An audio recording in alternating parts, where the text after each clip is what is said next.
back at one of our favourite places. We're going to do a Q&A, coolest thing I own. There's some really good questions in here. Welcome back to On the Road with Iona. As you can see, we are back at one of our favourite places, Sunningdale Heath, just outside London. So a huge thank you to Sunningdale Heath for having us back.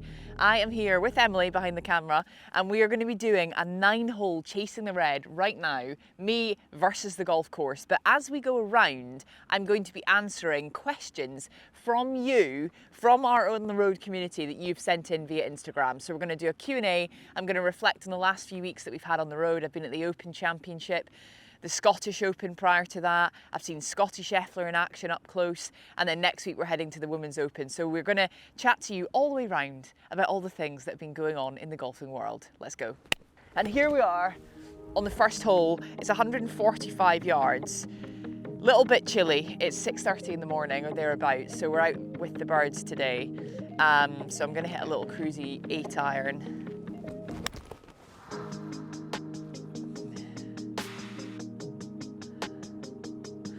Down the left-hand side, but we'll go and find it. I've been watching a little bit of Lottie Woad recently, who's taking the female golfing world by storm. She has already won her LET card and her LPGA card through the amateur system, and she's now playing in her pro debut this week. Today is Sunday of the Women's Scottish Open, and she has the lead. So by the time this video comes out, Lottie Woad will have either won it or not won it, the Scottish Open. I fancy her chances though, I really do. And she was my favourite going into the week. And then next week, of course, is the AIG Women's Open at Royal Porthcawl. So 2 great events on the women's schedule. But as you all know, I've been at the Open. Last week, I was at the Open Championship with Sky as an on-course commentator, presenting, doing a little bit of interviewing as well. And it was an absolutely brilliant week with wonderful weather. Royal Portrush is a masterpiece, and it's hard to say this out loud, but I think it's my favourite Open venue. I really do. It's something else, that place. If you've not been there to play, try and get it on the bucket list for the next 10 years, because you will not regret it. I'm going to start with some questions now, but before I do, I want to let you know that at the end of this video we've got a giveaway, a really cool giveaway to do with Titleist and the GT series, so hold on for that. But let's get into some of these questions, shall we? And to get into Instagram, I'm actually having to use this app I use called Opal that blocks my social media throughout the day. End my break, thank you very much. Certain times of the day I have my social media blocked so that I don't just waste my life scrolling and scrolling and scrolling. I don't know how you guys manage social media in your life, but it's such a big part of, well, the human experience now, isn't it? The phones have taken over so much of what we do, and sometimes you can just lose track of time just getting into these apps where you're consuming things and you go down these rabbit holes, and before you know it, half an hour has passed or an hour has passed, and over a day, over a lifetime, that's a lot of time. So I use a little app, which I would really recommend if that's something that you're interested in. But less of that, more of the questions. Okay, question number 1. So I'm on the Road with Iona Instagram, as you can see, and at the very top, I can see the latest question has actually come in from Butch Harmon himself. So hi Butch. It's good to see you. And he says, how do you hit the 75-yard bunker shot? That's a great question. We will find a 75-yard bunker shot, and I'll talk you through how I hit it. Thank you, Butch, for sending in a question. Okay, Justin W75 says, what was the biggest breakthrough in your golf game? That is a great question. I think the biggest breakthrough in my golf game was learning this one thing, which applies to tee to green. And I wish I had learned this earlier. I really do. I'm going to use an 8-iron to demonstrate it. But when I was learning the game of golf, nobody taught me that the golf club has to stay in front of your body. And if you look at the best golfers in the world, like Padraig Harrington, he's playing down the road. He's got a 2-shot lead or 3-shot lead at the Senior Open Championship this weekend. One of the best players and performers that golf's ever seen, multiple major champion. if you look at the way the club works with the body, as soon as the club gets stuck behind the torso, behind the upper body, like that, you're in big trouble. And that's what led to my wrist injuries. And that's why this was such a breakthrough for me. Also for performing. When the club stays in front of your body like this, if you imagine it was stuck into your belly button, let's say, and as you turn around, the club is moving and is in that position, that's really the golf swing. It should always be in front of your body. As soon as your body moves too quickly and the club gets left behind, and that happens to a lot of golfers because of this obsession with lag. And I just do not buy into this obsession with lag. In fact, it drives me bananas because I think it leads to a lot of injury and bad golf, really bad golf, like ugly golf. And I've played a lot of that ugly golf, getting the club stuck there. So the biggest breakthrough I've ever had in my golf game was learning that if you keep the club in front of your body and don't let it get left behind, you will play really, really good golf. There we have it. Okay, more questions to come. For now, I'm in position Z here. As you can see, I'm left of this lovely little green. The flag is back left, so I've got barely any green to work with. And I'm going to use my 60-degree oil can wedge. And you can see I've actually had a bit of it ground down, so that's what it takes off the oil can finish, but I wanted it to sit tighter on the ground because I've been playing quite a lot of Lynx golf. That's not what we have today, but let's see if these fresh grooves can help me. Oh, they can help me. Managed to get a little bit of spin out of that. Thank you very much to the oil can wedge.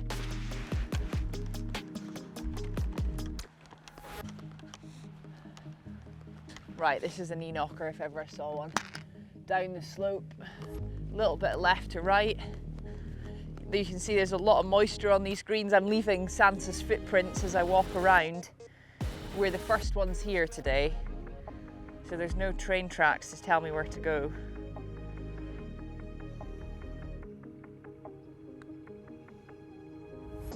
How can you leave that short above the hole on a massive slope? 4. It's a good effort. Lots of dew on the greens. They look beautiful, actually. They're great condition. We are out early today and there's nobody here apart from one greenkeeper. Hole number 2 is 180 yards. It plays a little bit downhill. 180 yards, no wind really to speak of. 180 yards. I reckon my 5-iron can get me there today. You can see in England, it's been a very, very hot summer and we've got very dried out land. It's very firm. The greens are looking in immaculate condition, but the rest of the golf course will be very firm and fast. It's a very tough start at Sunningdale Heath. Tiny little greens, and you know, a lot of the holes around here are par 3s, and par 3s are very difficult. So it really is a tricky golf course, Sunningdale Heath, but a tough start in particular. Okay, little draw. Yes, that is right on the flag. Go, baby. Yeah, I think that's one of the best shots I've ever hit, actually, into this flag. I have not hit this green many times. I'm thrilled with that. I do want to say I'm taking quite a lot of inspiration from Lottie Wode's golf swing right now. Because if you watch Lottie Wode swinging, you'll notice that from the top, she's got this tiny little over-the-top move, and then she comes down. And I know that for a lot of amateurs, this might not sound very appealing because a lot of amateurs struggle with throwing the right shoulder at the ball and having this big slice. But if you can stop doing that so extreme and actually maintain a tiny little bit of that, you'll see that a lot of the top performers in golf, men's and women's, have a very, very ever so slight over the top move. Even Scotty Scheffler has this quite a steep angle of attack, and that's why he's so good out of the rough. He is so good out of the rough, it's a joke.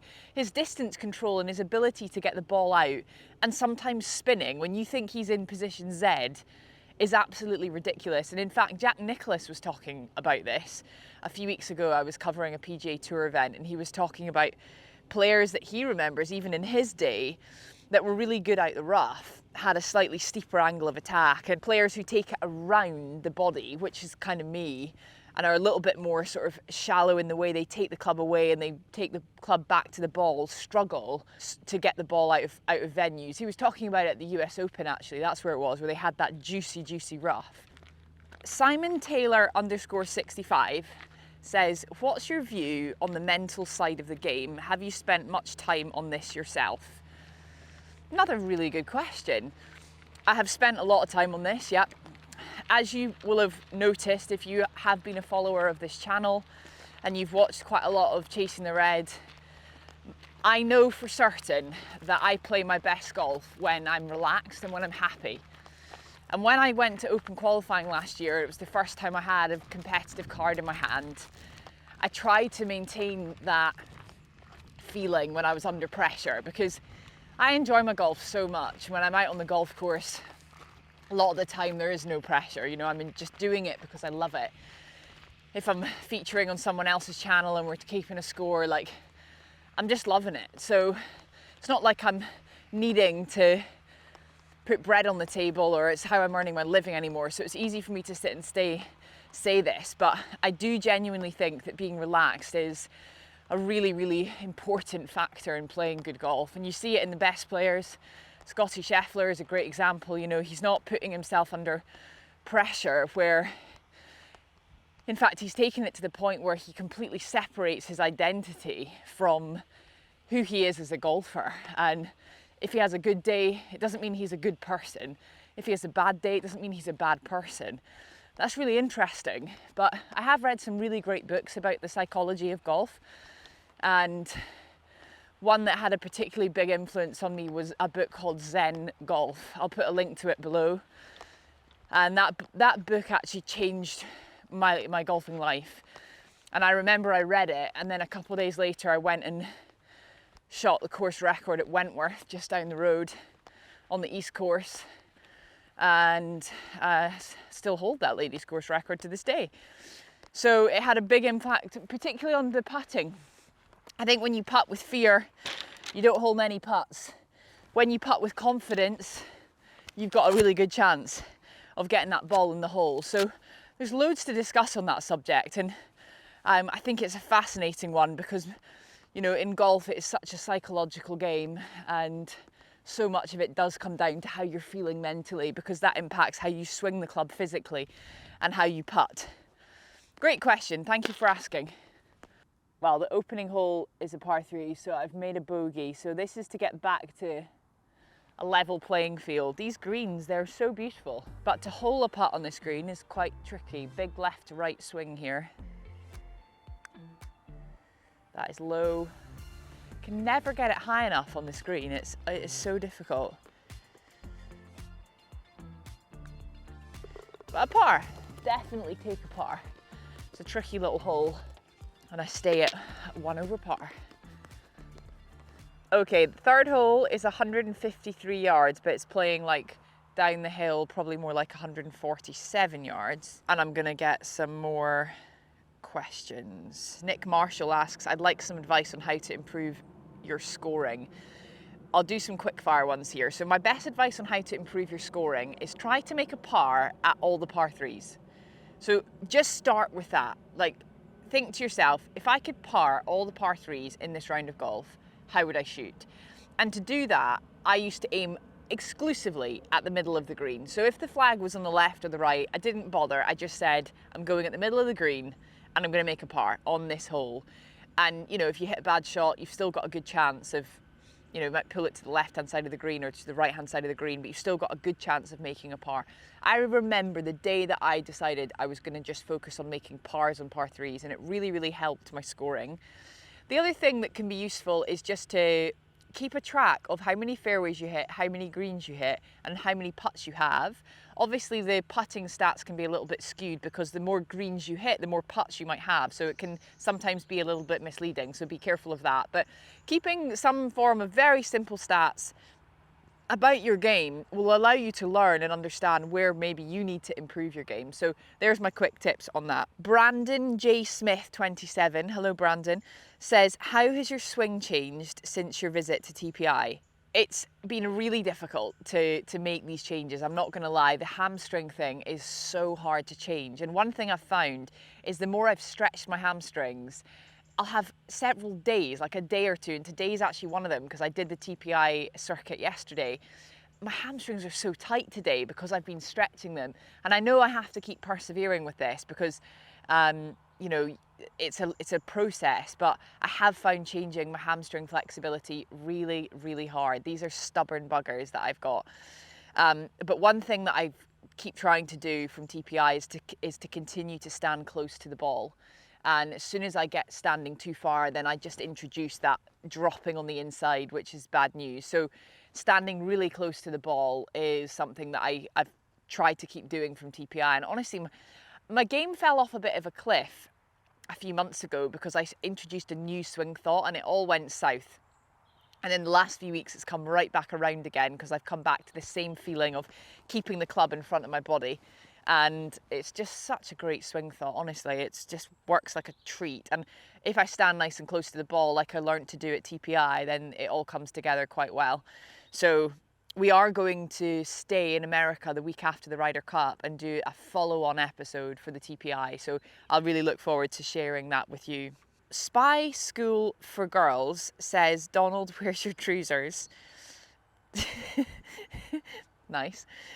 It's a great song, Donald, where's your trousers? It's one of my faves. CMOS97 says, do you have any superstitions when you play golf?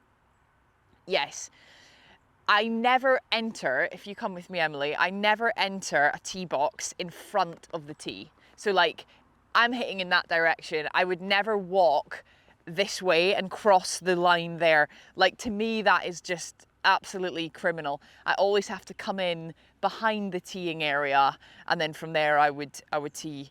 When I was playing, I always used to have 2 tees in my pocket. That was something in my ball marker. Always 2 tees and my ball marker. And that was it, really. I definitely had more superstitions when I used to play, but to be honest, I've probably got more superstitions now about when I'm presenting for Sky. I do all kinds of crazy things when I'm presenting for Sky because that's my real area of performance now when I'm getting ready to go live on television. I have this routine, and actually I was chatting to Henny about it from Sky the other day, that I do 2 hours before we go on air. And in my routine, I am such a creature of habit, it's almost identical every single time. So on the golf course though, yeah, golf bag always on the right hand side. I couldn't hit a shot with my golf bag behind me. That would make me feel very uncomfortable. Okay, one more here. Markeyesh. Will we see any on the road vids from the US in the future? 100%. Week after the Ryder Cup, we're staying out in the States to film quite a bit. I wonder who you'd like to see. Like, who are the American YouTubers that we should be collabing with at On the Road with Iona? I don't really know. Maybe the Bryan Bros. I know there's some great people doing good things. Grant Horvat seems to be dominating. There's a girl called Gabby Golf Girl. She does a really good job. But I wonder who you would like to see us collaborating with. Okay, time to hit a shot, and we'll come back to this. Okay. This is an interesting hole because if you land it on just short, it will chase down like with an 8-iron. Or if you fly it all the way, which I'm going to do with a 7-iron, you can land it on the flat. Right, this tee box is an interesting one because the ball is way above my feet. Like, this is going to draw, whether I like it or not. So I've got to account for that and start it out on the right. Ah, so nice. So nice. Right at the flag. Yes, please. No warm-up today, just straight out here. And it's this thing I've spoken about before called cruisy golf. That's what we're playing, cruisy golf. Right, we've got a putt for birdie here, back up the hill, so come on, baby, to get back to level. But I thought I'd show you this new addition to the bag. It's probably just going to be a one and done, and like viewing and showing, because this is such a special putter head cover that the Scotty Cameron team very kindly gifted me at Royal Portrush. And it's a sheep, guys. I mean, it's a Circle T sheep. Have you ever seen anything so sweet? His little fluffy ears and his little fluffy head, and then he's got this Circle T here, which is just so cool. I mean, it's the coolest putter cover, and the Circle T black badge there. This is the Open Royal Portrush Scotty Cameron Special Edition, and it's probably the coolest thing I own. It's definitely the coolest thing I own now, and for that reason, I can only play with it today, and then it's going in the trophy cabinet.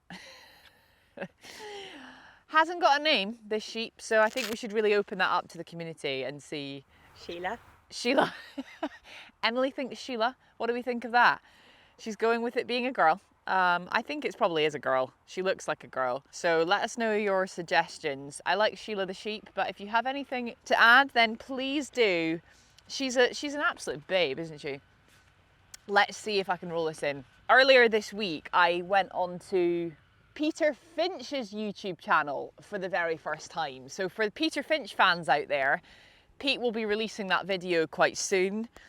And it was a real treat. And prior to that, I'd been on another video where I noticed I was actually standing too far away from the ball on the putting green. So something to say about putting, I've corrected it, which has been a massive help, but when you're over the ball, when you're putting, your eye line should drop on top of the ball. So if I dropped another ball from my eyes, it should land right on top of this ball. I was standing too far away, so my ball line was what we would say inside, my eye line rather. If you stand too close, your eye line is outside. Generally for a neutral setup, you want your eye line to be on top of the ball. So I've adjusted that and my putting has improved. It's amazing what a tiny little difference can make. Oh, it's right in the jaws as well. These greens are a little bit slower than what I'm used to. There we are. Gotta give them a hit. These greens they're lush, they're absolutely gorgeous. How good did Scotty Scheffler putt during the Open Championship week? That guy and his golf, he makes it look so easy. It's like he's just in cruise control, cruising his way around.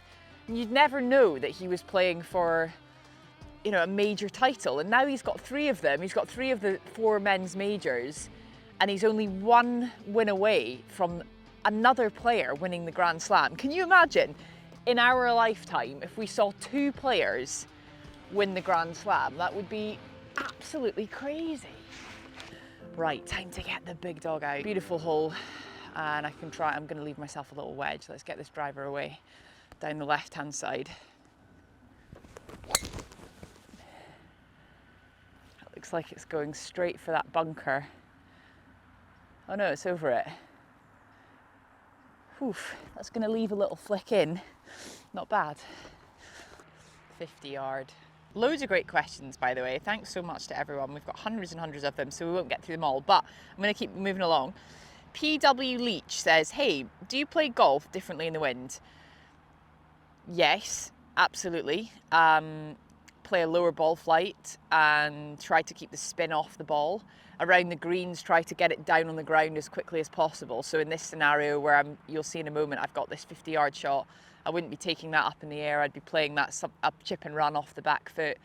Off the tee, I try and swing a little bit slower to try, if I'm into the wind, to try and keep the spin down. It's a great to watch the women actually in the coming week, and any windy venue that the guys or the gals go to, and listen to how they are managing to control their ball in the wind. And actually watching some of the guys at Royal Portrush, I mean, the wind went away basically during the week, but in the practice sessions there was quite a lot of wind.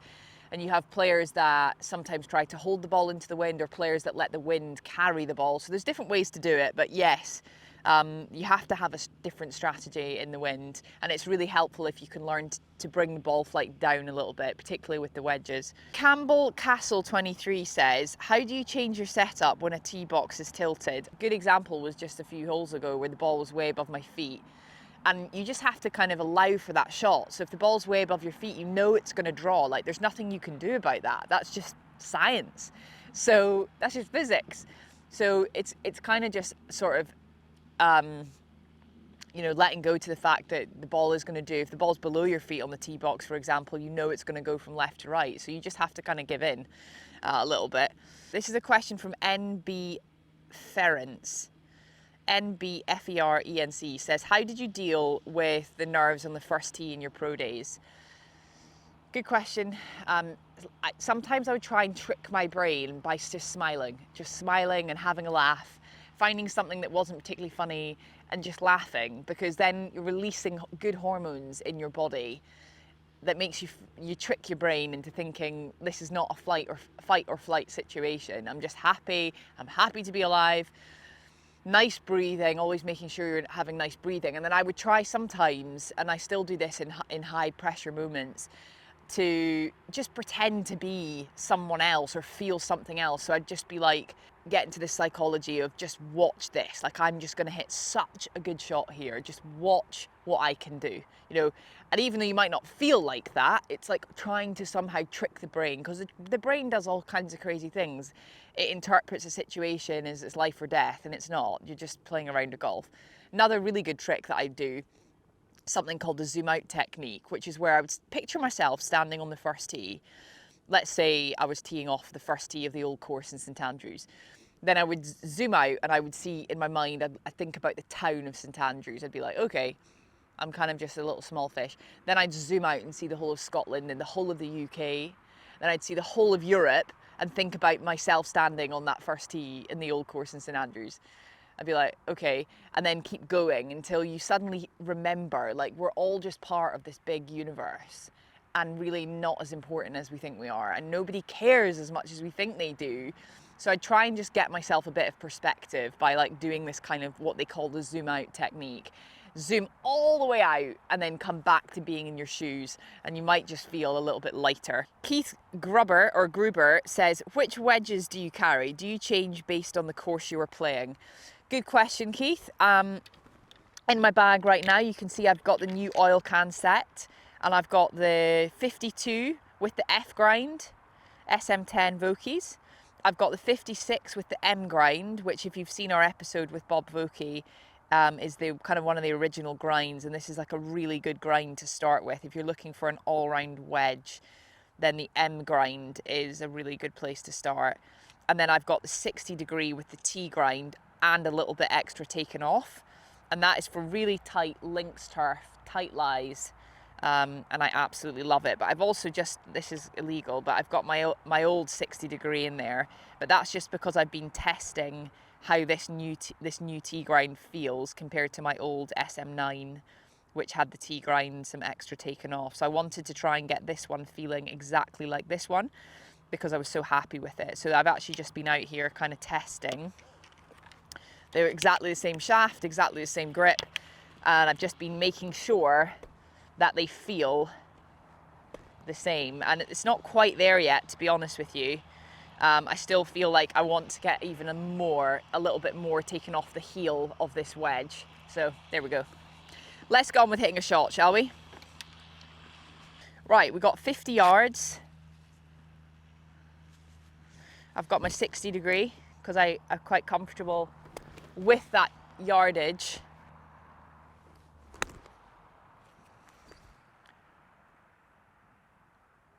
Nice. A bit of check on that. It's so fun when you got fresh grooves. It's just amazing to see the way the ball reacts. Okay, let's go and try and hole a putt, shall we? Okay, Emily's coming in with a great question. Best moment at the Open, like not necessarily like at work. In the mornings, it was really special because there's so many beautiful walks like you could have around Royal Portrush, and that whole area is just spectacular. But the only night I went out was the Saturday night. It wasn't like a mad one, but we went to this pub that was just literally round the corner from the course, and you just cannot beat like a good night out in Northern Ireland. And the vibe, the live music, a couple of pints of Guinness. I managed to see a really old friend of mine from Northern Ireland called Andy, who I love, and he was there with a guy, a coach on tour, who coaches Brian Harmon and Justin Parsons. So it was a really nice group of us, and just like the vibe was just on point. Do you know what I mean? And I just absolutely loved it. I thought this is what we love about Northern Ireland. It's the spirit of the people, just their banter. Like, they have so much fun in life. They don't take anything too seriously. And I was just there having a good few pints of Guinness and thinking like, yes, these are the good times. Yeah, we did have a dance. And we met loads of cool people that are watch on the road with Iona, and they came up and said, you know, we love the channel. People come up and say hello and they say, I love the channel. You know, and I think more people probably know me because of this channel than they do Sky Sports. So it's really, I love meeting people like out on the road. And when I was at the Scottish Open, I met a couple of great people that follow the channel. They came up and said hello. And then at the Open, I met some lovely people as well. Met this one lady at the Scottish Open. You'll like this, Emily. She came up and said hello to me when I was waiting at the back of the 7th tee at the Renaissance, because I was waiting to do my in-round interviews. And she said, you know, I just want to say hi, and I just want to say thank you for the content, and I've gotten into golf and I've been so inspired by the channel. And now, you know, she was there with her partner or husband, and she said, you know, we just love playing golf together, and she got a handicap of 36 and it's coming down, and just to see the impact that's having was like absolutely amazing. I loved it. You know, it's just a good reminder, like today, you know, I've had a busy week at the Open last week. Fitting all the content in is really hard. Alarm went off at 5 a.m. Came to meet Emily bright and breezy this morning to film, and you know, it's just a really lovely when you go out on the road and you see people that come up and say hello, and it motivates me to keep making this kind of content and to keep going. I'm gonna say this is a ball on the left. No! How much swing did that have? This is a tough school today on the greens. Ah, that's so disappointing. A par, we stay at 1 over. Ouch. Right, 156 yards, playing more like 160. Up the hill, perfect little 6-iron.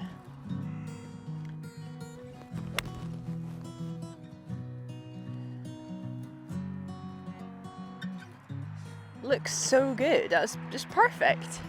I'm genuinely so inspired by the golf swing of Lottie Woad right now, I can't even tell you. I'm just picturing that little over-the-top move, and it's working an absolute treat.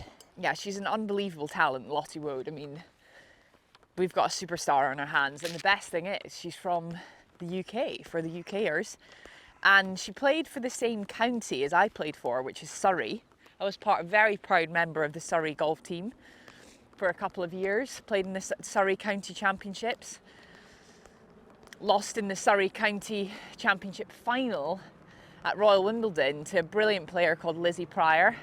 She beat me with an eagle on the last hole. Brilliant day though, great memories, and a really strong golfing county. Let's get some more questions in, shall we? Running Gus says, what's your favourite item of merch from this year's competitions? I mean, it has to be Sheila the Sheep, like, doesn't get any better than that. But like I say, at the end of this video, I've got a really cool merch giveaway for you, so hold tight for that. Jen Eric username 89 says, what's your biggest pinch myself moment? So it's definitely Scottish and has to be presenting the Ryder Cup. I mean, standing there with the Ryder Cup about a foot away from me in Rome, waiting to present it to Luke Donald and Team Europe was absolutely insane. This year at the Ryder Cup, they'll have American presenters, but I really would love to be involved again in a couple of years' time, 2027 at Adair Manor. But even if I never get to go near the Ryder Cup again, that is a moment I'll treasure forever. Smitchell Kemney. I'm really murdering these names, haven't I? That's the best part of the video so far. Smitchell Kemney says, are you planning playing more competitive golf? I really want to, yeah, I really, really want to. Getting the time to do it is the problem I've got. I've got to quit Sky. Do you guys think I should quit my job at Sky? Let me know in the comments, because if I stop working from Sky or I take a year off, then I could play more competitive golf. And my wrist feels pretty good, to be honest. Like, I reckon I could handle a year, just 1 year, trying to see what I could do. Really need you to subscribe though, if you want me to do that, because I can't leave my job at Sky unless this has actually got some sort of success. So subscribe guys, that would be great. Okay, I'm gonna hold this part and then come back. There's a really, really good question coming up next. Now it's coming in with a big old draw, so my pitch mark must be somewhere over here. We have a YouTube short on our channel that's one of the most viewed that we ever had, and it's how to repair a pitch mark. And the reason it's got so much engagement is because the controversy around people discussing how you should or shouldn't repair a pitch mark.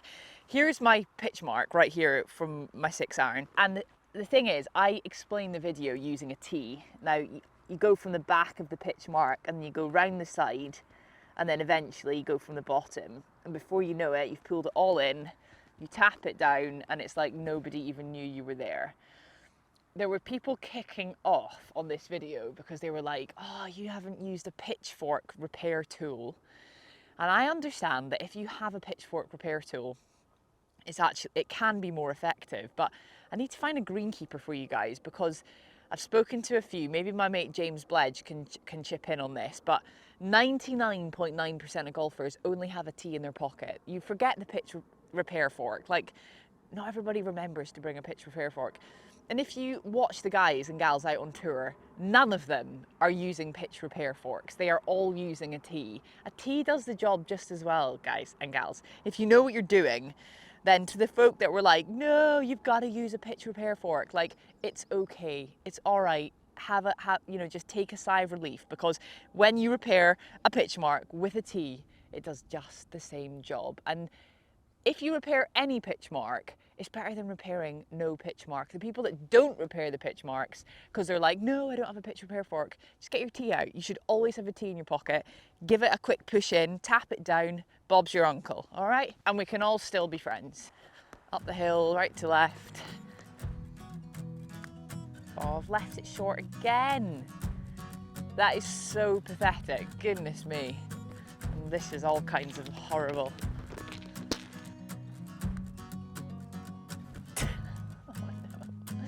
To leave it short twice. Oh, that's absolutely awful. 3-putt. Just when I feel like my putting's been really good, go and do a 3-putt. What an idiot. There's some really good questions in here. We're going to tackle a few more. Martin Taylor 123 says, I've just started playing competitive golf. How can I deal with the pressure? Hopefully some of the comments we've said so far will help you with that, Martin. One thing I just remembered I also used to do, like back in my competitive days, when I was learning golf and improving, was I used to think about every hole as like, if the round of golf was just this one hole, how would I play it? Just this one hole, and that was going to be it. Everyone hands their card in and the lowest score wins. How would I play it? And I used to have that psychology for 18 holes. So I'd be like, start again mentally on every single hole and go, okay, let's try again. And quite often par wins. Like par, you're never far away with par. But that was something else. But I think just be happy, Martin. Try to remember that nobody cares as much as you think they do. And we're all so blessed to be on the golf course anyway, that we should really try and be kinder to ourselves, not put ourselves under too much pressure.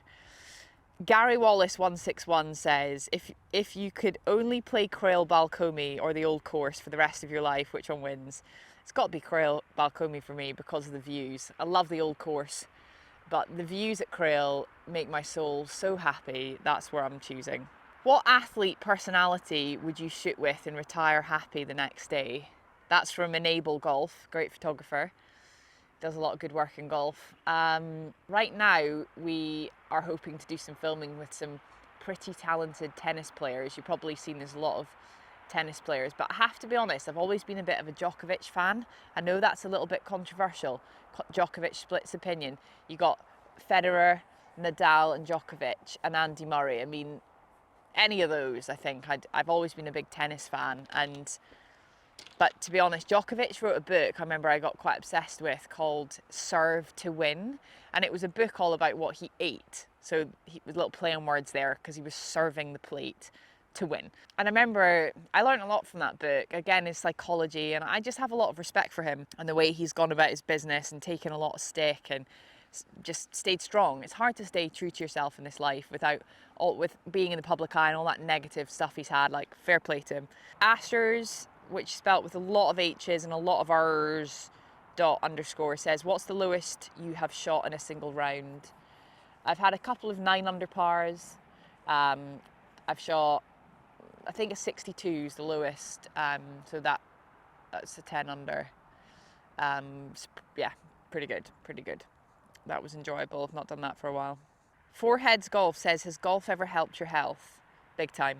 Golf's helped my health so much. Getting the steps in, I think the more I get older in life, the more I realise the value of actually just walking. We all do so much sitting that walking, getting the step count in, the research continues to show how valuable that is for our health. But mentally, it saved me sometimes in my life where I felt really lonely, different transitions in life, going from school to university into the big bad world. Golf has saved me in my life time and time again, and it continues to now. If I'm feeling overwhelmed with things and really stressed, then nothing helps me more than getting out onto the golf course and playing golf. 210 down to this flag. Gonna hit my 3-wood. Thank you very much. Recently did a what's in the bag where you can see all the clubs I've got, and more controversy on the channel because I said I've got a 3-wood. And then people saw it was 18 degrees and they were like, that's not a 3-wood, that's a 5-wood. And I hear your point. I just call them my 3 and my 5-wood, but really you could call them a 5 and a 7-wood if you wanted.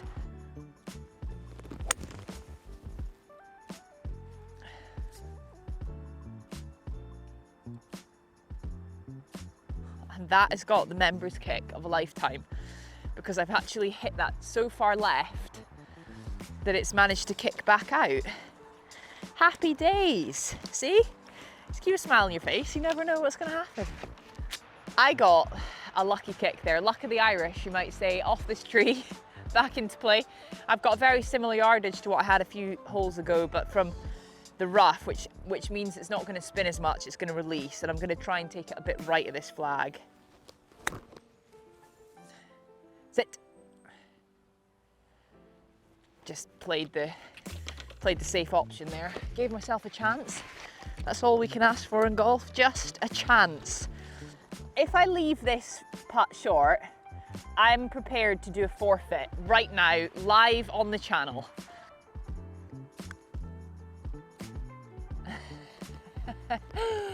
Finally gave one a chance. No forfeit required.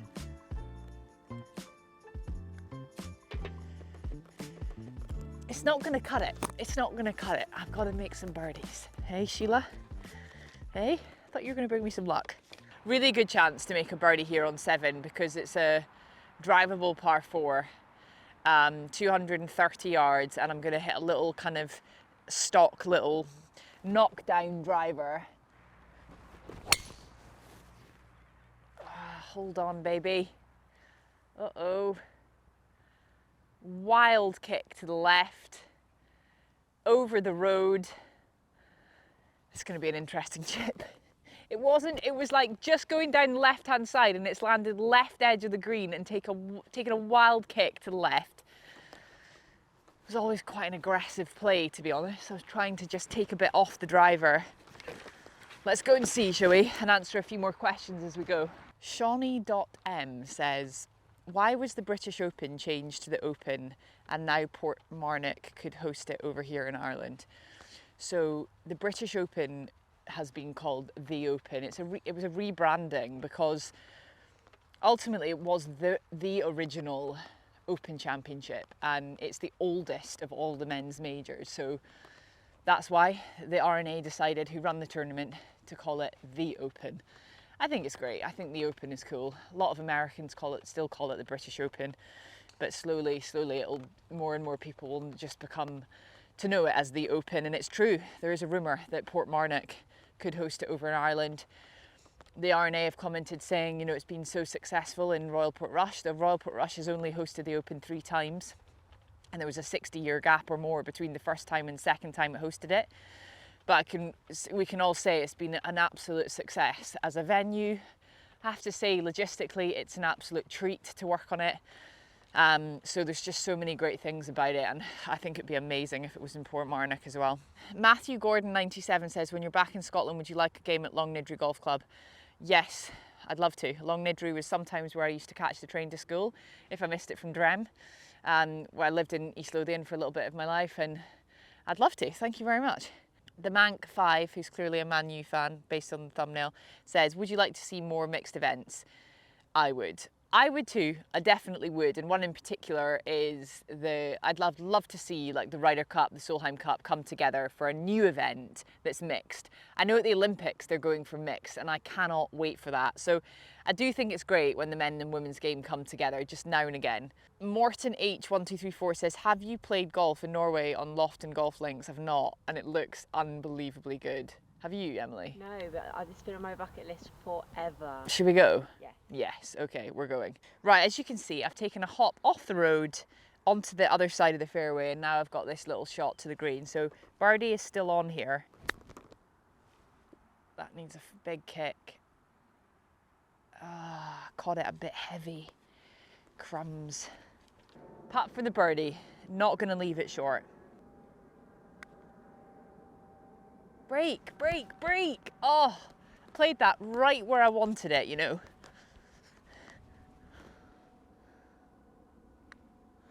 Golf's so much better when you give it a chance to get to the hole, but it's another par for me.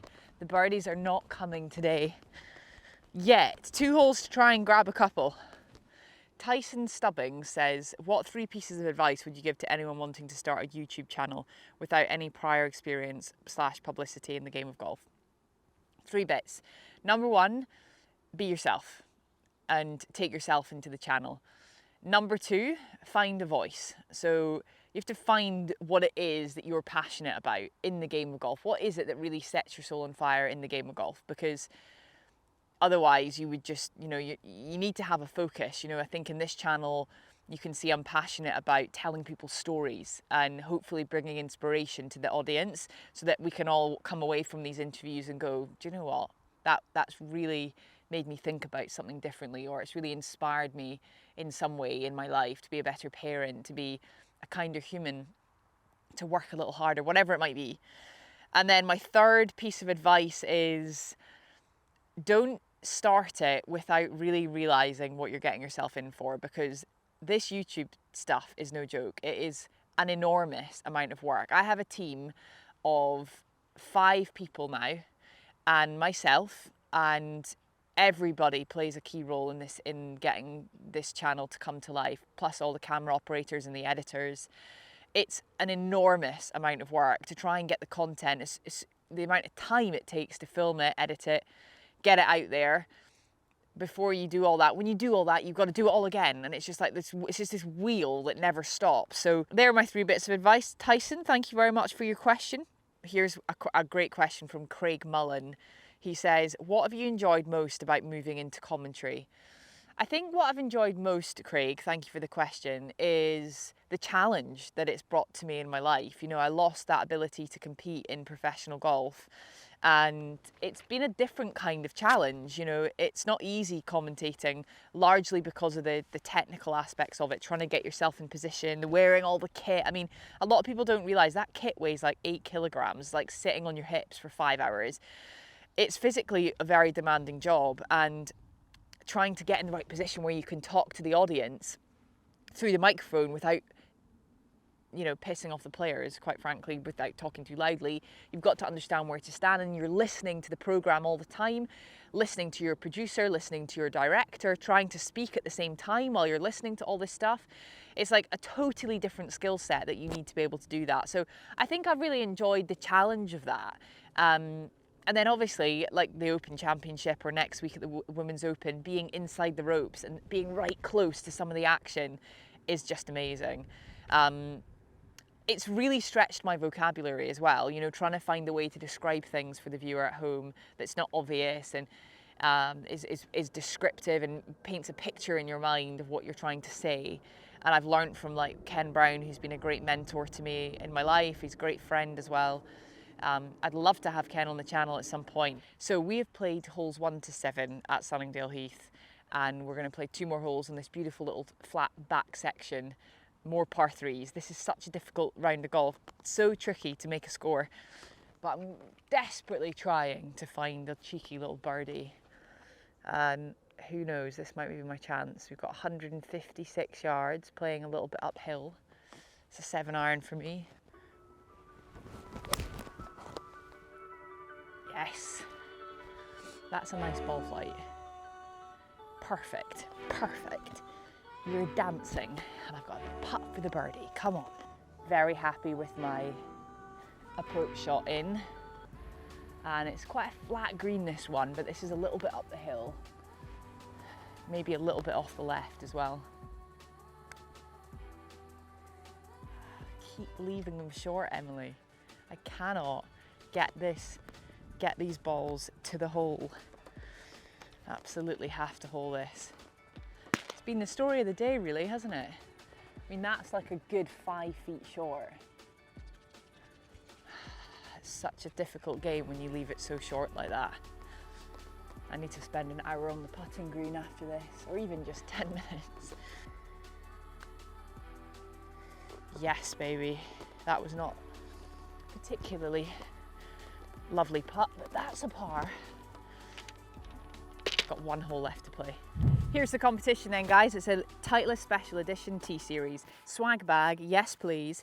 Inside you're gonna get a really special groove cleaning tool. Now don't knock these till you've tried them. You'll see Justin Thomas, Xander Schauffele, Jordan Spieth, all these guys use this groove cleaner to keep your clubs nice and sharp, and a beautiful ball marker as well that's got some proper weight. On top of that, you're going to get a yardage book that I used at the Open Championship with all my notes inside. This is the player's edition of the yardage book, and we're going to throw in some Titleist Pro V1 golf balls, of course. Good luck. If you want to enter, what you have to do is type the words T-Series in the comment section on this video. Good luck. Right, gang, I'm on my final hole here. It's another par 3 shock.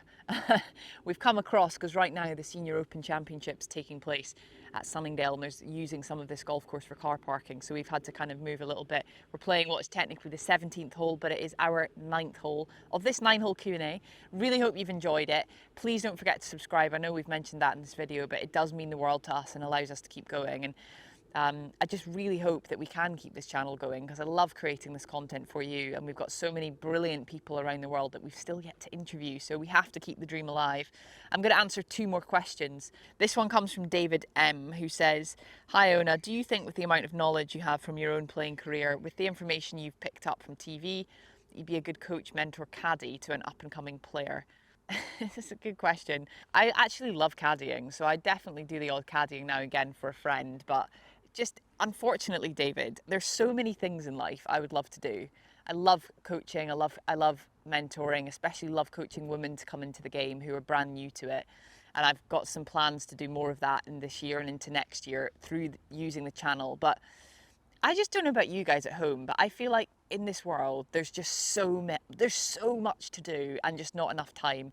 And there's only one of me, and being a broadcaster and trying to manage the YouTube channel already feels like I've taken on a huge amount, and trying to have a life as well and actually fit in time for personal things is really, really tricky. So right now, I can't do any other things, but I do love caddying. So the occasional caddy job, I will say yes to. One last question. Tony McLean, that's a good Scottish name, says, "What's the best piece of advice you can provide on how to reach a single figure handicap?" Great question, Tony, and thank you for sending it in. My best bit of advice for how to reach a single figure handicap: 2 things. Number 1, a coach I worked with for a while called Hugh Marr taught me that if you can drive the ball well, so if you can get the ball in play and you can hole out from 5 foot and in well, then you will become a single figure handicapper. So if you can hit the ball well off the tee and you become a master of holing out, you will do well. So that's my first bit of advice. And then the second bit of advice I have is course management. Because if you're stuck at like 15 handicap or a 12 handicap or even a 10 handicap and you're desperate to get down to single figures, your course management is where you're going to do that. How you manage when you're out of position, that was an absolute game changer for me. And I know that it's not exciting. I'm not standing here saying, you've got to swing the ball faster and hit it faster and harder and get your drives carrying over 300 yards. No, that is not how you're going to become a single figure handicapper. Single figure handicap comes from good strategy and the way you manage your ball around the golf course. And I've learned so much about that from following the best tours in the world, the best players in the world, and watching how they plot, A bogey's not a bad score. If you get yourself out of position and you make a bogey, you've done really, really well. It's when you force the issue and you make a double or a triple is when you come unstuck. When I started removing double bogeys from my scorecards was when I started to get really good at this game. So that's my bit of advice.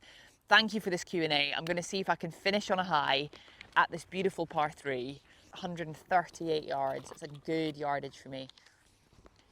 It's perfect. 135 yards is my 9 irons. My swing right now, I take it back and I have to feel like I'm casting it over the top. And then when I look at it, in reality, that's it actually straight up and down. So it's currently what my swing feel is.